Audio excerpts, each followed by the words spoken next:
আসসালামু আলাইকুম বন্ধুরা, হ্যাপি মিনি কিচেন আরেকটি রেসিপি নিয়ে আপনাদের সাথে হাজির হয়েছে।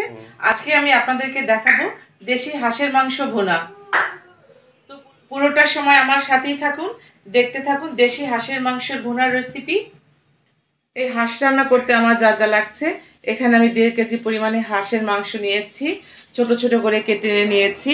বাজার থেকে আমি হাঁসটা কিনে উপরে পশমগুলো ফেলে দিয়ে এভাবে করে কেটে নিয়েছি।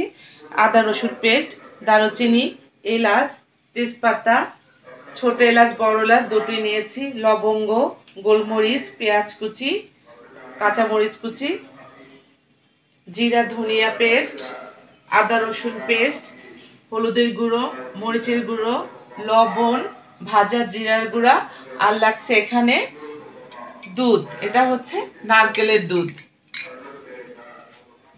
দিয়ে দিচ্ছি পেঁয়াজ কুচি,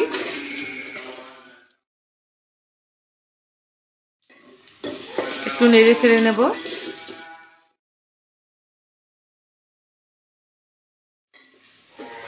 কিছুক্ষণ নেড়ে চেড়ে দিয়ে দিচ্ছি গোটা মশলাগুলো। এখন দিয়ে দিচ্ছি মশলা পেস্ট, আদা রসুন পেস্ট। কিছুক্ষণ নেড়ে চেড়ে নেব।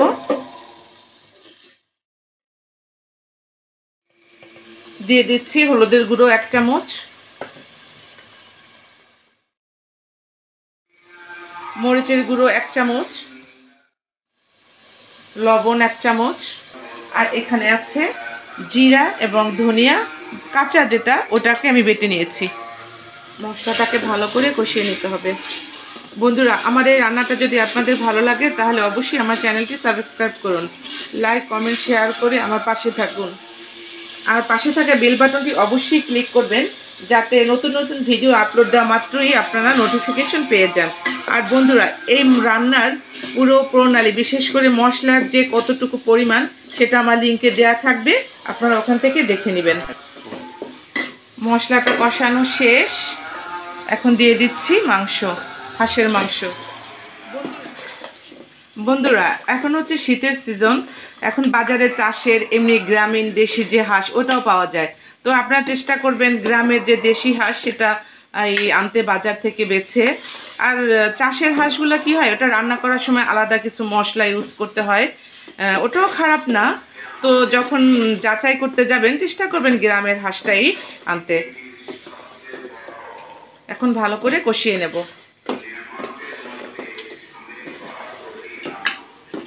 আর এই শীতের সময় হাঁস ভুনা, নারকেলের দুধে, আর হচ্ছে চালের রুটি।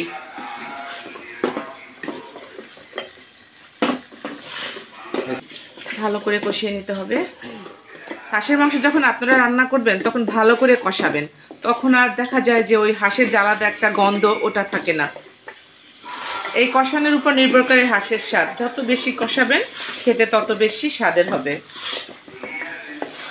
বন্ধুরা দেখুন, আস্তে আস্তে রংটা চেঞ্জ হচ্ছে, যত বেশি ভুনছি রংটা একটু চেঞ্জ হচ্ছে। বন্ধুরা, সুন্দর একটা কালার আসছে, দেখুন আপনারা। এখন কষানো হয়ে গেছে, এখন আমি দিয়ে দিচ্ছি ঝোল। অবশ্যই গরম পানি দিবেন, ঝোল যেটা দিবেন। এখন আমি ঢেকে দেব, ফিরে আসব 30 মিনিট পর। তবে বন্ধুরা, মাঝখানে এসে আমি কিছুক্ষণ পর পর একটু নেড়ে চেড়ে দিব। ফিরে আসলাম। হাঁসের মাংস সাধারণত একটু দেরিতেই সেদ্ধ হয়, একটু সময় লাগে সেদ্ধ হতে। এই নারকেলের দুধটা হচ্ছে, আমি নারকেলটাকে কুড়িয়ে হালকা একটু গরম পানির মধ্যে নারকেলটাকে কিছুক্ষণ ধরে মেখে তারপরে এই দুধটাকে আমি বের করেছি। দিয়ে দিলাম নারকেলের দুধ, কাঁচামরিচ। আরও কিছুক্ষণ চুলায় থাক। মাংসটা সেদ্ধ হয়ে গেছে, এখন আমি উঠিয়ে ফেলবো। তার আগে দিয়ে দিচ্ছি ভাজা জিরার গুঁড়ো। হয়ে গেল আমার হাঁস ভুনা। আশা করি আপনাদের সবাই ভালো লেগেছে। সবাইকে শুভেচ্ছা। আল্লাহ হাফেজ।